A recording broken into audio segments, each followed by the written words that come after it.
Mwenyekiti wa Chama cha Mapinduzi CCM na Rais wa Jamhuri ya Muungano wa Tanzania Mheshimiwa Dr. Samia Suluhu Hassan amefunga mkutano maalum ambao ulianzia jana tarehe 29 ya mwezi wa 5 mwaka 2025 na leo tarehe 30 ya mwezi wa 5 mwaka 2025 amefunga mkutano huu ambao pia amezindua ilani ya Chama cha Mapinduzi. Na hapa tumepata wasaa wa kuzungumza na Ummy Mwalimu.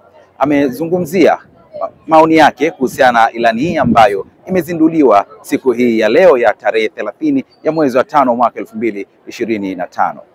Binafsi nimeipokea kwa furaha na bashasha kubwa ilani ya uchaguzi ya 2025 2030, na tumeona vipaumbele 9 ambavyo vimewekwa katika ilani, na ikiwa ni maelekezo sasa ya Chama cha Mapinduzi kwa serikali inayokuja kuanzia 2025 kuyazingatia na kuyapa kipaumbele. Kwa kweli mambo yote ni mazuri, lakini pia ilani ya mwaka huu imejaribu kuwa very focused. Yaani ni sio mambo mengi, unaona ni mambo 9 ambayo yanagusa maisha ya kila siku ya Mtanzania, tukiangalia masuala ya miundombinu ya uchumi, lakini tukiangalia masuala ya huduma za afya. Lakini kubwa nimevutiwa pia kuona vipaumbele vikihusika swala la kutatua changamoto ya ajira kwa vijana. Kwa kweli hiki pia kimekuwa ni kilio cha vijana wengi wa Kitanzania, hususan wanaomaliza vyuo vikuu. Kwa kweli ni jambo moja zuri sana. Sisi tuko tayari kwenda kuinadi ilani ya uchaguzi ya Chama cha Mapinduzi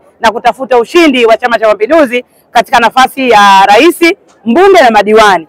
Hotuba fupi ya mwenyekiti wa chama tumepokea vizuri, na kwa kweli mwenyekiti amezungumza vizuri kwamba tukimaliza zoezi la ndani la uchaguzi lazima turudi wamoja kama Chama cha Mapinduzi. Lakini pia amesema jambo moja ambalo wengi tumelifurahia, kwamba hakuna mtu ametumwa na rais wa Jamhuri ya Muungano wa Tanzania au rais wa Serikali ya Mapinduzi ya Zanzibar kugombea. Kwa hiyo kama mtu anaingia jimboni, ingia kwa nguvu zako, kwa ushawishi wako, kwa uwezo wako, na sio kutumia majina ya wakubwa. Kwa kweli hili tumelipokea vizuri sana na ni faraja kwetu. Hali yako jimboni sasa? Mimi jimboni Tanga niko vizuri sana kwa kweli. Wanatanga wananielewa, namshukuru Mungu kwa sababu kazi tumefanya na wananielewa vizuri, kwa naamini kabisa watanipa ridhaa, watanipendekeza kuwa mgombea na chama changu mwisho wa siku kitaniteua. Kwa hiyo karibuni Tanga, tunasema waja leo kuondoka majaliwa. Asante.